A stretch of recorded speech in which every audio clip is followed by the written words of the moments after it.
یہ بھی انہوں نے اس میں فرمایا، جو ان کی کتاب ہے، جو ان کی طرف منسوب ہے۔ ہم ایک ٹن حسن ظن رکھتے ہیں کہ علی بن عثمان حجویری المعروف داتا صاحب نے یہ کتاب نہیں لکھی ہوگی، لیکن ماننے والے تو چونکہ چھاپ رہے ہیں، صدیوں سے چھاپ رہے ہیں، کسی بزرگ کو علم غیب کے طور پہ نہیں پتا چلا کہ اس کے اندر نبی علیہ السلام کی کیا کیا گستاخیاں لکھی ہیں، اور علماء کی سرپرستی میں یہ چھپ رہی ہیں کتابیں۔ پیر کرم شاہ صاحب الازہری جو جسٹس بھی رہ چکے ہیں پاکستان میں، الازہر یونیورسٹی مصر میں 4 آنری سیٹیں ہیں ہر سال ان کے مدرسے کے لیے، وہ وہاں کے ٹاپرز میں سے تھے۔ اتنے بڑے عالم دین جنہوں نے ضیاء القرآن، قرآن کی تفسیر لکھی، اس کے اندر انہوں نے سورۃ الاحزاب کی تفسیر میں لکھا کہ غیر مسلموں نے اسلام کو بدنام کرنے کی خاطر ہماری کتابوں میں اس طرح کے گستاخانہ واقعات داخل کر دیے ہیں، اور اس میں انہوں نے جس واقعے کی طرف اشارہ کیا وہ واقعہ کشف المحجوب میں لکھا ہوا ہے، لیکن کشف المحجوب انہی کی سرپرستی میں چھپی، انہی کے ضیاء القرآن پبلیکیشن نے چھاپی، اور اس میں مقدمہ بھی پیر کرم شاہ صاحب نے لکھا کئی صفات کے اوپر کہ ایسی کتاب کوئی نہیں ہے، اور جس کا کوئی پیر نہ ہو یہ کتاب پڑھ لے۔ ان کو تو یہ پتہ ہی نہیں تھا کہ کتاب کو ہمارے جیسے پڑھے لکھے لوگ بھی پڑھ لیں گے، اور جن واقعات کو وہ گستاخانہ کہہ رہے ہیں اپنی تفسیر میں، وہ واقعات اس میں موجود ہیں۔ اس کے 2 ہی رزلٹ ہیں، یا تو پیر کرم شاہ صاحب نے خود بھی وہ کتاب نہیں پڑھی تھی، تو اگر خود نہیں پڑھی ہے تو شرم کا مقام ہے کہ جو چیز تم نے خود نہیں پڑھی ہے وہ لوگوں کو سجیسٹ کر رہے ہو، اور دوسرا یا وہ کتاب انہوں نے پڑھی ہے اور منافقت کی ہے کہ اس کتاب کی غلطیاں ہائی لائٹ نہیں کی ہیں صرف اپنے پبلک کے ڈر کی وجہ سے۔ تیسری کوئی اور پاسبلٹی ہو سکتی ہے تو آپ بتا دیں، ٹائم قیامت تک ہے، کوئی اور پاسبلٹی بتائیں۔ ہم تو انجینئرنگ کرتے ہیں نا، ظاہر ہے یہ تو میں تو میکینیکل انجینئر ہوں، ہر چیز میتھمیٹیکلی دیکھتا ہوں۔ تو واقعہ اس میں لکھا ہے صحف اور شکر کے چیپٹر میں، جنید بغدادی کا صحف اور بازید بستامی کا شکر۔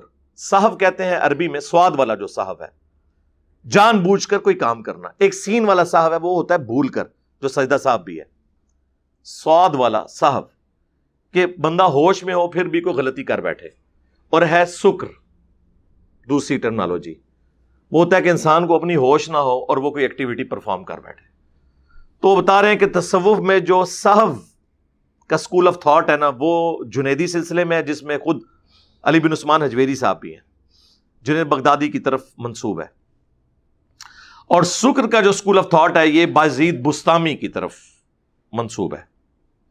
پھر وہ دونوں کو جسٹیفائی کرتے ہیں، اور دونوں کو جسٹیفائی کرنے کے لیے تورات جو کہ ٹیمپرڈ فارم میں ہے اس کا ریفرنس کوٹ کرتے ہیں کہ داؤد علیہ السلام کی بھی نگاہ ایک دفعہ اپنی ایک صحابی کی بیوی پہ پڑی، جس صحابی کا نام اوریا تھا، یہ اوریا مقبول جان والا اوریا۔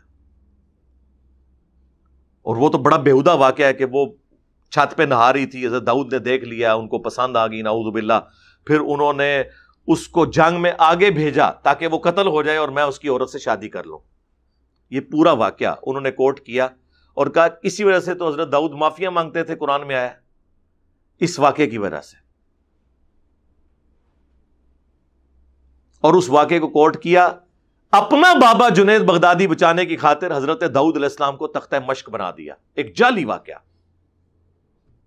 اور اس سے رزلٹ نکالا، صرف کوٹ نہیں کیا، کوٹ تو تفسیر تبری میں بھی ہوا ہے، لیکن یہ انہوں نے اس سے رزلٹ نکالا، نعوذ باللہ من ذالک، اور کہا کہ ان پہ گرفت اس لیے ہوئی تھی، جنید بغدادی کا وہاں سے صاف ثابت ہوتا ہے۔ شکر کے لیے انہوں نے کہا کہ ہمارے نبی کی نظر بھی تو ایک دفعہ پڑ گئی تھی، نعوذ باللہ، اپنے صحابی زید ابن حارثہ کی بیوی پہ، اور وہ انہیں پسند آئی اور زید کے دل میں اللہ نے نفرت ڈال دی۔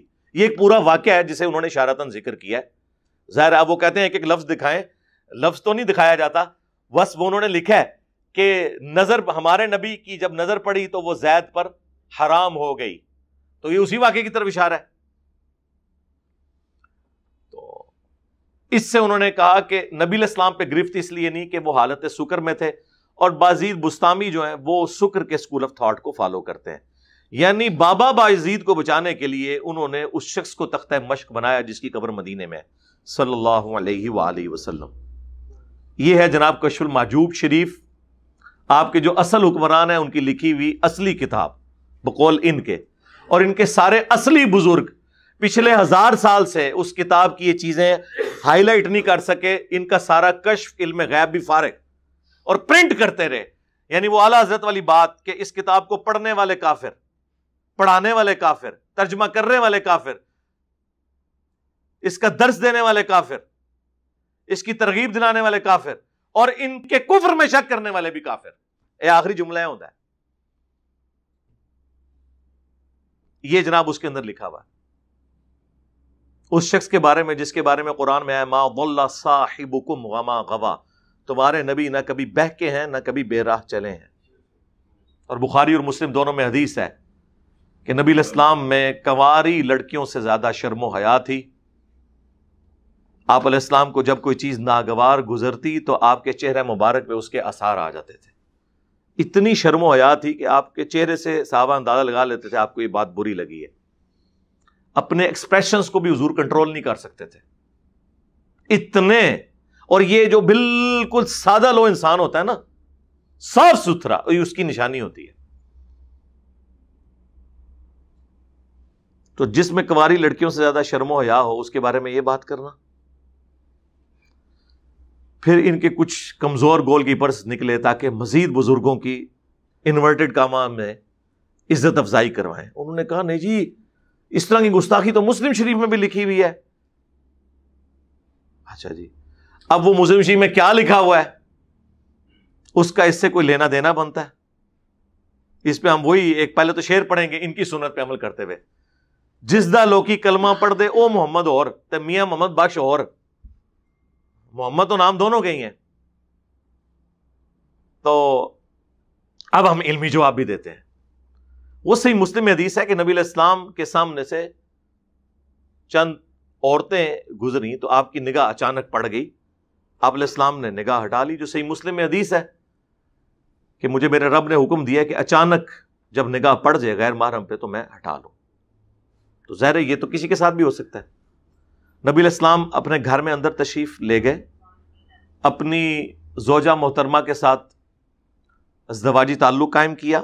اس کے بعد باہر صحابہ میں تشریف لائے اور فرمایا کہ جب کبھی بھی تمہاری اس طرح نظر پڑ جائے تم اپنی بیوی کے پاس جاؤ، اس کے پاس بھی وہی چیز اللہ نے رکھی ہے جو کسی اور عورت کے پاس ہے.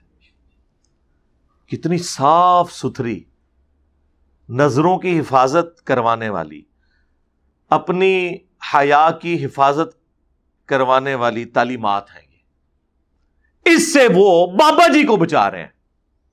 زید ابن حارثہ کی بیوی والا جو واقعہ، یہ واقعہ ایگزیکٹلی تب ویسا ہونا تھا جب یوں ہوتا نعوذ باللہ صحیح مسلم میں کہ جس عورت پہ حضور کی نگاہ پڑی، جیسے ہی وہ اپنے گھر پہنچی اس کے خاوند کے دل میں اللہ نے اس عورت کی نفرت ڈال دی اور وہ عورت واپس آئی اور حضور سے نکاح کر لیا. کشف المحجوب میں یہ بکواسیات لکھی ہوئی ہیں زید ابن حارثہ کی بیوی کے بارے میں. اب مجھے بتائیں ان دونوں واقعات کا کوئی لینا دینا ہے؟ اس سے اندازہ لگائیں یہ بابوں کے پیچھے نبی علیہ السلام کو بھی تختہ مشق بنا دیتے ہیں، ان کی احادیث کو بھی. تو سر عصیدہ شاہی کوئی نہیں. میرے بھی کلپس کے ساتھ یہی کرتے ہیں یہ کہ چھوٹی سی بات ایسی کاٹتے ہیں اور اس کو ایسا رنگ دیتے ہیں کہ یہ بھی ویسے ہی ہے جیسا کہ وہ ہے. جب تک میتھمیٹیکلی دونوں سٹیٹمنٹس برابر نہیں ہوں گی، ایک چھوٹا سا بھی اگر فرق آ جائے ایگزیکٹ ایگزامپل نہیں بنتی وہ.